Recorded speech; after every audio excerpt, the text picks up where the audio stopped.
Olá pessoal, bom dia, boa tarde, boa noite ou boa madrugada para você que nos escuta. Seja muito bem-vinda e seja muito bem-vindo a mais um episódio do RH para você Cast.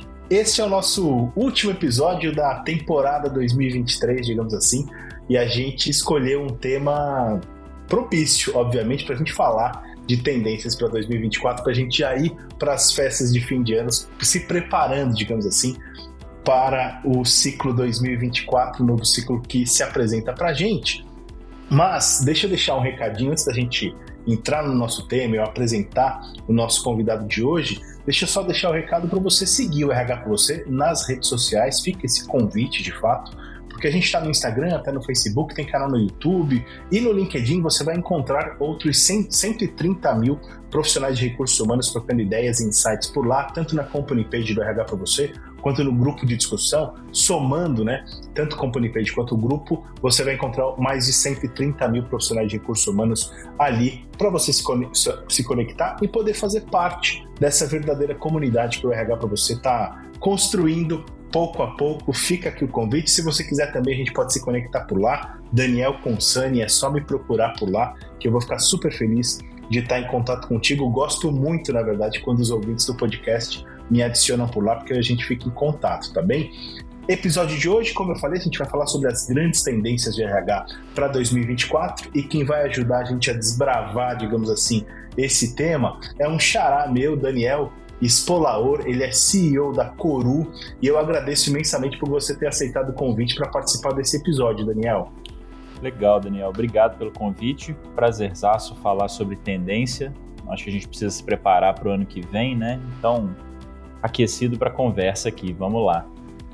Show de bola, cara. E quem participa também com a gente é o Bruno Piai, jornalista, redator do RH para você. Tudo bem, Bruninho? Oi, gente. Tudo bem?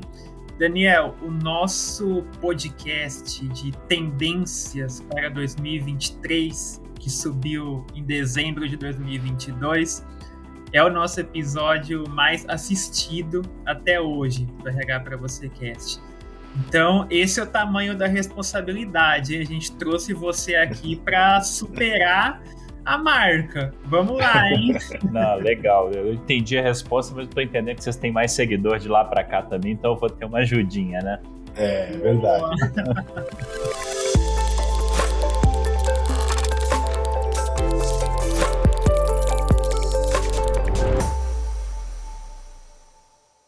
É isso aí, pô, que responsa. Só o fato do Bruninho ter lembrado isso, eu não tava lembrando disso não, Bruninho. Realmente, uma responsa. Esse provavelmente vai ser o episódio mais buscado pela galera aí.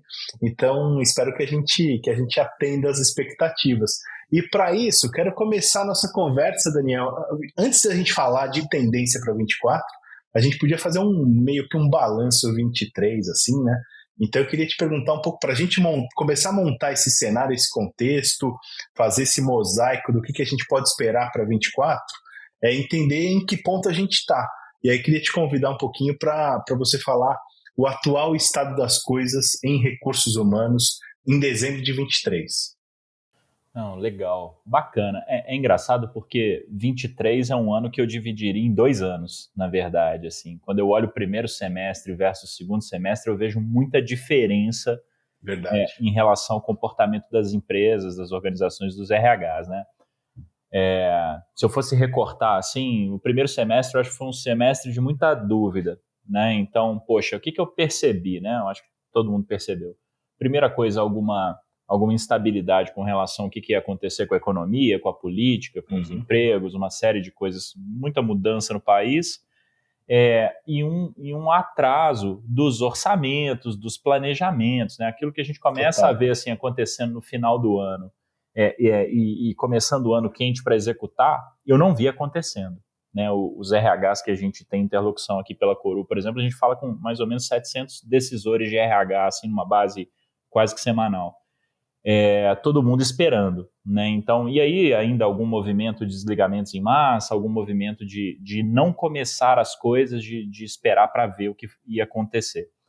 E aí, beleza, e o mundo não acabou. Como o mundo não acabou, você olha o segundo semestre completamente diferente. Os RHs começando a acelerar, os movimentos de desligamento, eu acho que finalizando, ou quase que não acontecendo. E aí planos muito mais concretos de começar com os movimentos que realmente constroem as organizações, que de fato são mais propositivos, né? Então, poxa, movimento de treinamento e desenvolvimento, algum movimento inicial de retomada de alguns modelos de contratação, de atração de talentos. Então, quer dizer, você começa a ver um movimento mais saudável e mais propositivo no segundo semestre. É isso que eu enxerguei até aqui. E eu agora, já falando de final do ano, agora sim os orçamentos começando a acontecer na data certa. Então, assim, muita gente procurando a gente, falando, poxa, estamos orçando, o que a gente vai fazer, quais são nossas prioridades? Uma discussão que demorou para acontecer esse ano, acho que para 2024 já está encaixada direitinho no calendário, numa data mais saudável. Cara, é exatamente, acho que são 2 anos em um. Realmente, essa é a percepção que a gente teve também. Todo mundo esperando. Até o segundo semestre, não é que ele pegou ali em agosto, julho, agosto, não. Ele também demorou para pegar, mas parece que as coisas estão de volta no eixo, né, Bruninho? Eu acho super pertinente isso que o Daniel trouxe, né? Porque quando a gente está falando de tendências, elas podem ser super fortes até fevereiro. Aí passa o carnaval, o mercado já está enxergando tudo de outra forma, então realmente é um cenário muito mutável. Mas já entrando, né, Daniel, nesse ponto do que vem por aí em 2024, eu acho inegável a gente falar que nesse ano alguns pontos começaram a ganhar muita força no mercado, como, por exemplo, a inteligência artificial, ChatGPT, que acabou de completar um ano. Então, essa parte da tecnologia está ganhando muita força, assim como a parte de saúde também. A gente teve recentemente o Ministério da Saúde atualizando sua lista de patologias, mais de 160 doenças acrescentadas. Então, tem muita tendência aí para tecnologia, saúde, home office, modelo híbrido, presencial também continua em discussão. Mas eu queria entender um pouquinho da sua percepção de mercado, né? A experiência que você tem com clientes, com o mercado, com o RH. O que você vê se fortalecendo aí para 2024, ou pelo menos para esse início de ano? Não, bacana. Assim, eu acho que eu consigo agrupar em 3 blocos o que eu estou vendo acontecer. A gente fez uma pesquisa de tendências aqui dentro de casa também, né? Como eu falei, a gente conversa com mais ou menos 700 pessoas que tomam decisão em RHs diferentes aí, e a resposta que eles nos deram me dão 3 indicativos principais. Assim. Primeiro bloco, eu acho que é esse que você comentou, né? Que é, poxa, a forma como a gente vai organizar o trabalho, que eu acho que quando a gente olha assim, poxa, modelos de trabalho, soma com tecnologia e soma com a relação das pessoas com o trabalho, relação das pessoas com o trabalho, eu vou chamar de saúde, né? Ela ser saudável ou não, isso é uma prioridade, porque esse negócio, esse bloco aqui, ele foi um bloco pendular nos últimos anos, né? Então, quer dizer, a gente foi muito emocionado pro lado do home office, depois a gente deu uma desemocionada, e agora a gente está criando até um atrito, né? Então, assim, aquela briga, volta para o escritório, não volta para o escritório. E óbvio que quando esses movimentos aconteceram, somados à pandemia, somado a tudo mais que houve nos últimos 2, 3 anos, a relação das pessoas com o trabalho mudou também, do quanto o trabalho me faz bem ou não me faz tão bem, portanto, essa questão de saúde, ela entrou nessa mesma discussão. E agora entra uma terceira discussão, que é de tecnologia, que é de IA, que a gente não pode se emocionar da mesma forma, de como que ela vai impactar a agenda das pessoas, a produtividade das pessoas, eventualmente a substituição ou não de determinadas funções, de determinadas atividades. Mas esse, para mim, é um blocão. O segundo bloco que eu colocaria é um bloco de cultura e liderança. Se vocês repararem, tem muita matéria saindo disso também, né? Mas, assim, e as empresas pararam de fazer esses movimentos de formação da liderança. Teve muita discussão sobre cultura e etc., mas muito pela ótica de modelo de trabalho. Mas o que as pessoas viram foi, poxa, agora que a gente está se reencontrando, a gente precisa fortalecer os laços com a liderança, que é vetor de transformação, que é vetor de construção cultural, que é vetor de retenção de talentos, de desenvolvimento de pessoas. Isso ficou meio parado, né? A gente entrou na época das webinars, a gente entrou na época dos podcasts, inclusive, mas assim, o desenvolvimento da liderança talvez tenha ficado meio de lado, porque esse formato ele não necessariamente atendia 100% do que a gente precisava. Então esse é um segundo bloco super relevante. Pra vocês terem ideia, 93% dos RHs com quem a gente fala, falam que isso é uma prioridade. É muito forte. né? Até o que a gente tem soltado assim, de proposta, de coisa que vai para o mercado, está muito nessa linha. Eu acho que tem um Cultura e liderança ou formação de novos líderes? Formação de novos líderes. Formação de novos líderes. Mas muito com o objetivo de, primeiro, muita liderança nova. Segundo, a gente teve muito turnover nos últimos anos, né? Então, liderança nova acabou sendo um reflexo disso. Mas muito de consolidação de cultura por meio da liderança, né? Então, eu acho que aqueles movimentos de evolução cultural, esses movimentos eles já vêm de um tempo, mas agora eles começam a redundar em processo, né? E um deles é a liderança, então eu acho que esse negócio vai ficar grande. E o terceiro assunto, a retomada do treinamento e desenvolvimento, né? A gente teve muita fase do recrutamento excessivo, vamos chamar assim, aí a gente depois teve muita fase dos desligamentos e agora a gente tem uma fase de vamos cuidar de quem está em casa. Né? A gente olhou só para fora, ou gente entrando ou gente saindo, mas agora vamos olhar para quem ficou. Né? E aí o treinamento e desenvolvimento fica grande nessa hora, porque, poxa, os times estão mais enxutos, as rotinas, querendo ou não, elas carregam em cima de times que hoje têm uma carga, vão precisar de uma carga de produtividade muito maior, e aí o assunto começa a ficar relevante. Então, eu daria esses três assuntos aí como pauta do que a gente pode conversar. Cara, eu fiquei curioso, porque você deu um número aí que eu fiquei meio assustado, né? 93% olhando para a formação de novos líderes e tal. Você está falando isso com base em alguma pesquisa que vocês fizeram junto a clientes?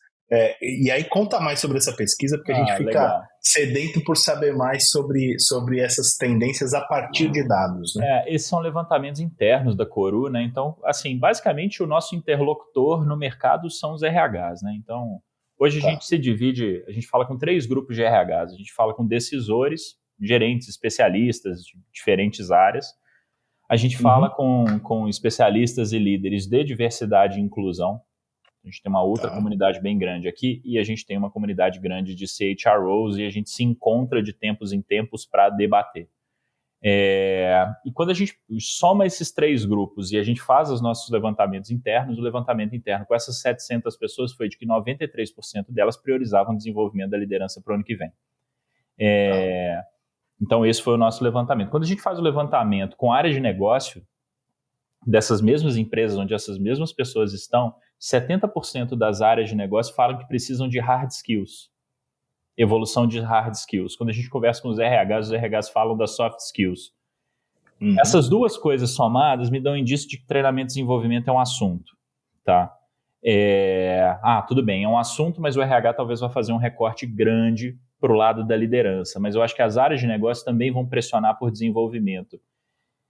Por que eu acho isso? Justamente por esse ponto da gente ter ficado 2, 3 anos sem fazer nada muito relevante, né? A gente estava preocupado, né? Nós todos, assim, como economia, estávamos preocupados em outras coisas, né? Então o treinamento eu acho que ficou meio de lado e agora ele começa a voltar. Mas esses 2 recortes, para mim, eles são super relevantes. Fantástico. E aí, pegando esses 3 blocões que você compartilhou com a gente, no primeiro eu entendo que é um balaio, né? Assim, tem muita coisa ali dentro. A gente está falando até de diversidade e inclusão, está falando de modelo de trabalho híbrido, remoto, presencial e tal, está falando de saúde mental. Mas dentro desse balaio tem alguma coisa assim que, isso aqui é mais tendência do que outras. Quer dizer, nos últimos anos a gente tem falado muito sobre diversidade e inclusão, tem falado muito sobre os modelos de trabalho, e tem falado muito também sobre saúde mental, saúde de maneira geral, né? O bem-estar na relação com o trabalho e tudo mais. Mas tem alguma coisa aí que vai ficar pelo caminho e alguma outra coisa que vai se sobressair, Daniel? Eu acho que aqui o que a gente mais tem é uma consolidação. Porque o que eu vejo na nossa relação com o trabalho, e aí para mim o bloco é a relação com o trabalho mesmo.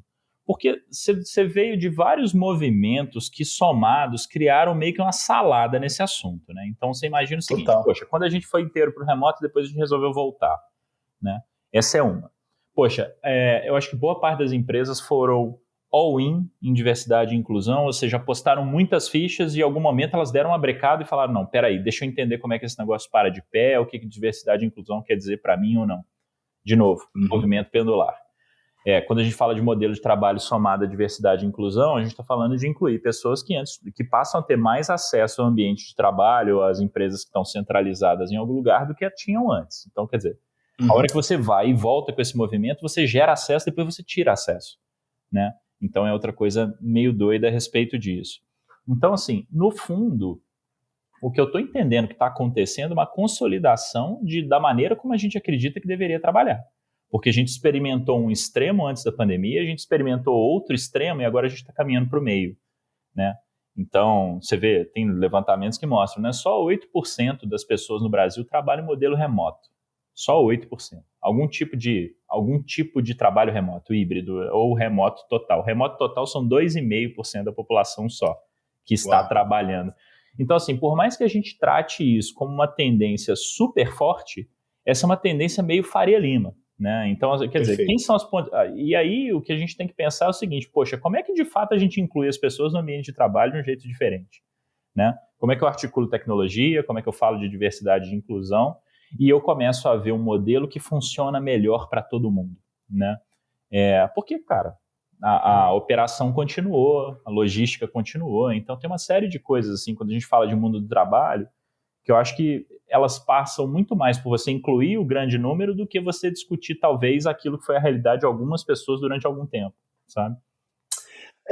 Eu te perguntei isso porque eu também acredito, eu concordo 100% com esse movimento pendular e que em algum momento a gente vai convergir para um centro ou para uma busca de equilíbrio. A gente já está, acho que, nesse movimento, digamos assim. Mas eu te perguntei isso porque o segundo bloco de temas, digamos assim, que é cultura e liderança, eu acho que ele foi fortemente impactado por essa esquizofrenia que a gente viveu nesses últimos tempos, em termos de cultura, em termos de desenvolvimento humano, desenvolvimento organizacional, porque a gente, de fato, preteriu, digamos assim, o desenvolvimento de novos líderes e tudo mais, porque era mais, na minha visão, era muito difícil liderar, ou em algum momento ficou mais difícil liderar à distância, né, lidando com todas essas outras questões. É isso mesmo? Como é que você vê, a partir de agora, né, a gente trabalhar cultura e desenvolvimento de novos líderes num momento em que a gente tende ao equilíbrio nessas questões voltadas para diversidade, saúde, inclusão, modelo de trabalho e tudo mais?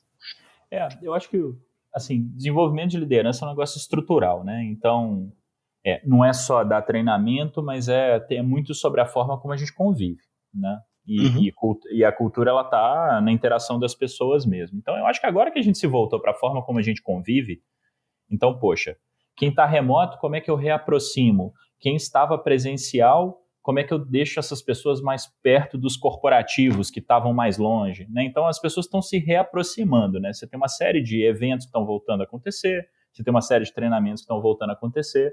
Então, acho que a liderança está aqui nesse meio, né? Então, imagina que, poxa, pensa nos RHs, né? Os próprios RHs estavam distantes e estavam com outras prioridades, e eles estavam organizando como que as pessoas trabalhavam, como é que as pessoas voltavam, qual layoff eu fazia.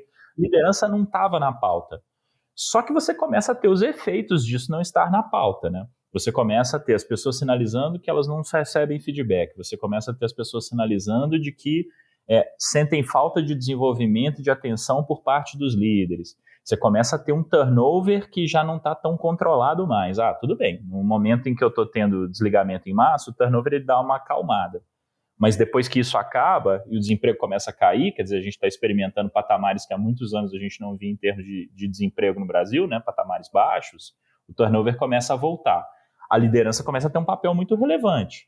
E, ao mesmo tempo, a falta de convivência, a falta dos recados corretos também impacta nesse negócio de maneira super forte, super profunda. Então, aí eu acho que acendeu uma luz amarela. Dizer, poxa, precisamos olhar para isso.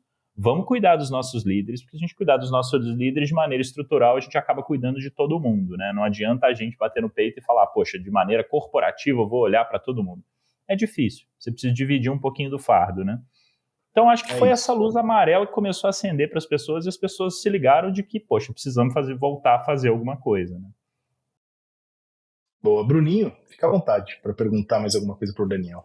Daniel, até pegando o gancho nessa luz amarela, né? eu queria entender um pouquinho sobre tudo que a gente debateu aqui, de tendências, de desafios.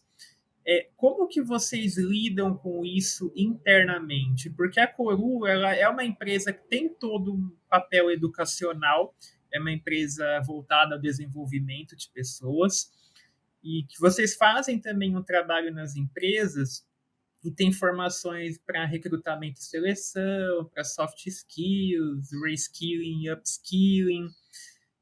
Mas é muito complexo, porque é muito mutável. Eu acho que, por exemplo, pegando de novo aquele embalo do primeiro semestre e do segundo semestre, a gente bateu muito naquela tecla de que as soft skills hoje são mais importantes do que as hard skills, e de repente no segundo semestre você ter conhecimento para lidar com inteligência artificial começou a se sobressair sobre qualquer outra coisa.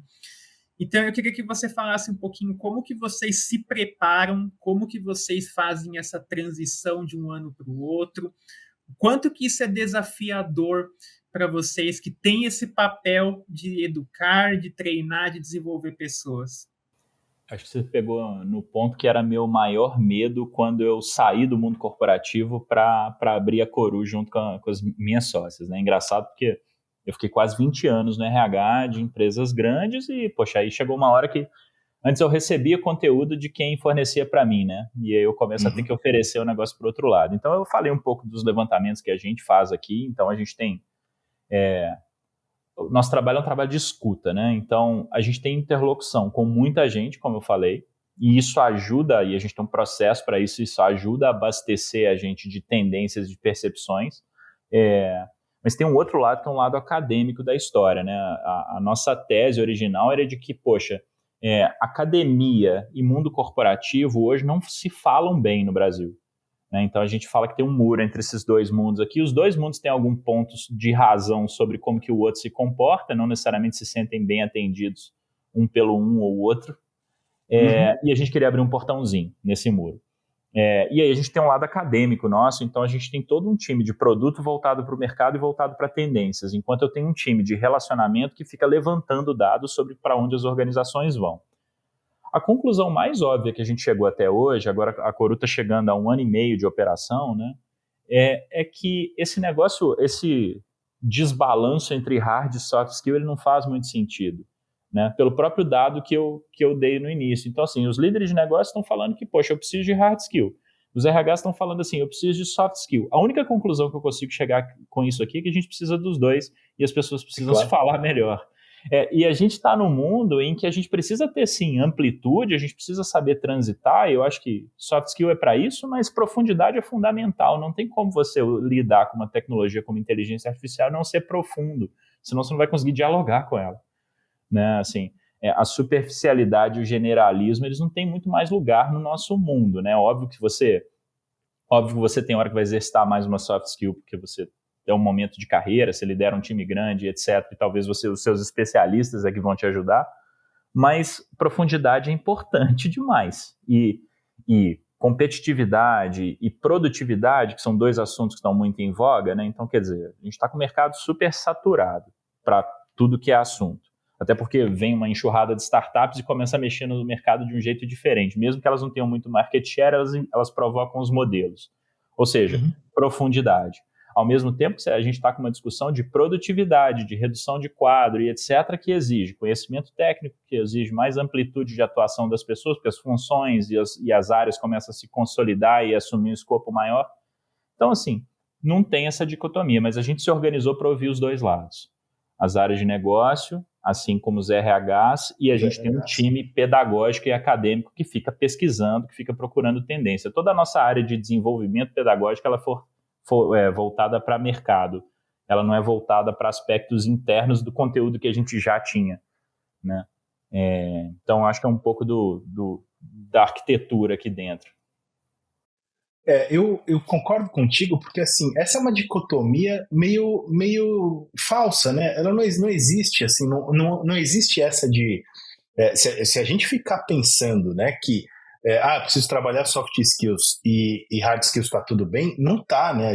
Eu acho até que o sinal amarelo que que você diagnosticou aí, ele está virando vermelho, porque assim, quando a gente percebe que a gente tem um desafio gigantesco já de mão de obra no Brasil, e a gente sabe disso, por exemplo, quando a gente leva essa conversa para a área de tecnologia, esse drama é ainda pior, né? A cor fica mais complicada ainda. Eu penso, e aí eu queria a sua opinião, te perguntar, Daniel, eu penso que os RHs, no geral, eles não estão ainda sensibilizados ou atentos para o desafio que vai ser num momento em que a gente tem, de fato, o desemprego, o índice de desemprego diminuindo e tudo mais, atrair e principalmente engajar os atuais talentos, e me parece que o engajamento vai passar pela capacitação desse talento, né? Quer dizer, as pessoas tendem a ficar mais nas empresas a partir do momento em que elas percebem que estão investindo nela, né? No seu desenvolvimento, tanto de hard skills quanto de soft skills, e esse investimento tem que ser nas duas vertentes, digamos assim, e não em uma só. Como é que você vê isso? Eu acho que a primeira coisa, a gente precisa ter certeza que as pessoas vão ficar com a gente, né? A tendência do turnover voluntário crescente, ela não é da pandemia. Uhum. Se você pegar os dados históricos, tem 10 anos que o turnover voluntário vem crescendo ano contra ano. Então, quer dizer, as pessoas estão desanimadas com o que elas recebem em termos de ambiente, em termos de desenvolvimento e etc. E você tem três tendências que são muito fortes para aumentar a retenção. A primeira delas é o modelo de trabalho.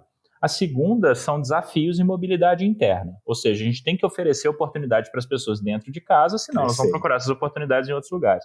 Terceiro é o desenvolvimento em si, né? No fim das contas, a gente está falando da mesma coisa aqui. A gente está falando de agregar conhecimento para o negócio e agregar conhecimento para as pessoas. Então, desenvolvimento e mobilidade, desafios, são coisas que a gente vai ter que entregar para as pessoas na mesma medida que a gente entrega capabilidades para elas poderem se mover nas empresas. Então, assim, a gente vai ter que desenvolver habilidade nessas pessoas. Eu, em absoluto, não acho que tem dicotomia entre soft e hard skill. Eu acho que é uma escolha que a gente não precisa fazer. A gente pode escolher as duas numa boa. Assim, é questão de se organizar. Não acho que tem um grande dilema aqui, nem que a gente precisa fazer uma disputa entre uma e outra. Uhum. Agora, o ponto para mim é como é que a gente executa isso em larga escala. Então, poxa, se a gente tem uma necessidade massiva de preparar as pessoas, e isso é uma coisa do Brasil, mas isso é uma coisa do planeta, a gente precisa tentar trazer um certo nível de granularidade para as pessoas. Então, assim, não adianta estudar tudo sobre tudo que não cabe na agenda, não cabe no orçamento, não cabe em termos de carga cognitiva. A gente fala que lifelong learning é legal, mas a gente precisa dar uma organizada para as pessoas.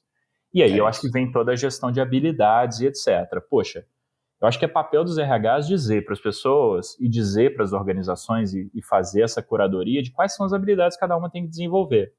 Poxa, o que é esperado de cada um em termos de hard e soft skill, né? E para que isso é esperado? Para onde que a nossa organização vai? A gente tende a montar nossos planos de desenvolvimento, assim, das lacunas que a gente tem, né? Individuais e como organização. Acho que a gente deveria montar os nossos planos de desenvolvimento em relação aos objetivos que a gente tem. A gente faz a conta de trás para frente, Você inverte a lógica. Né? Então, poxa, quais são as habilidades que as pessoas e organizações vão precisar nos próximos 5 anos, nos próximos 10 anos? Porque isso vai pegar, né? Então, curadoria de habilidades vai ser fundamental, eu acho, né? Para a gente construir carreiras mais sólidas, organizações mais resilientes, organizações mais inovadoras, tudo isso vai passar por aí. Então, isso impacta em tudo. Isso impacta no que eu consigo lançar de produto, isso impacta no que eu consigo reter das pessoas, isso impacta na inovação que eu vou propor, né? Então, assim, dentro das 3 tendências que a gente falou, eu acho que essa é a terceira, né? Que a gente falou de treinamento e desenvolvimento, mas no final é gestão de habilidades, né? Gestão de capabilidades.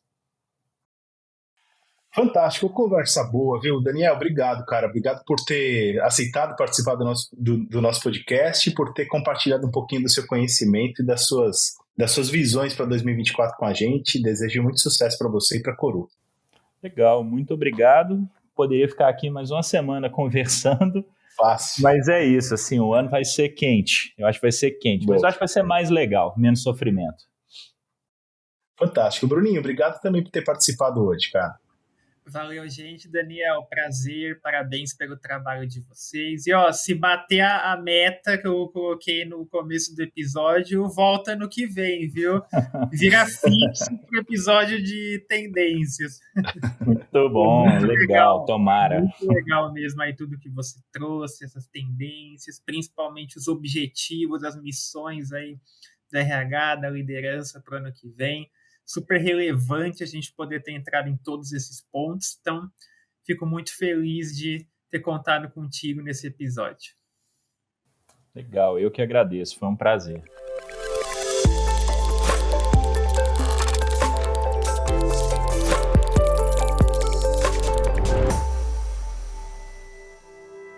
E aí, curtiram o nosso bate-papo de hoje? Falamos com o Daniel Spolaor, ele é CEO da Coru. Quem participou comigo foi o Bruno Piai, jornalista e redator do RH para você, da nossa plataforma de conteúdo especializada para recursos humanos.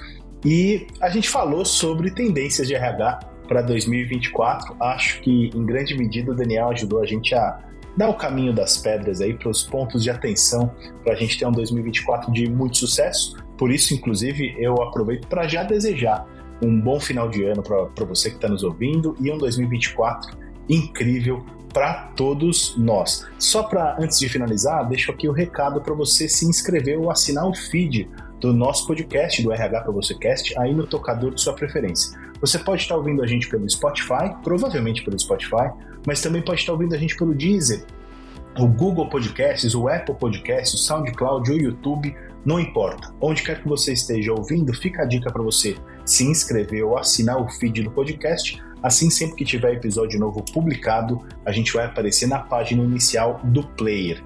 Mas você sabe que a gente tem esse encontro marcado toda segunda-feira cedinho, entre 5, 6, 7 da manhã, tem episódio novo na área, para a gente começar bem a semana, embora nessas próximas 2 semanas a gente vai ter um hiato. A gente não vai ter episódio nem no dia 25 de dezembro e nem no dia 1º de janeiro, mas no dia 8 a gente volta para começar super bem o ano, tá bem? Desejo uma excelente semana para você, um grande abraço e até mais.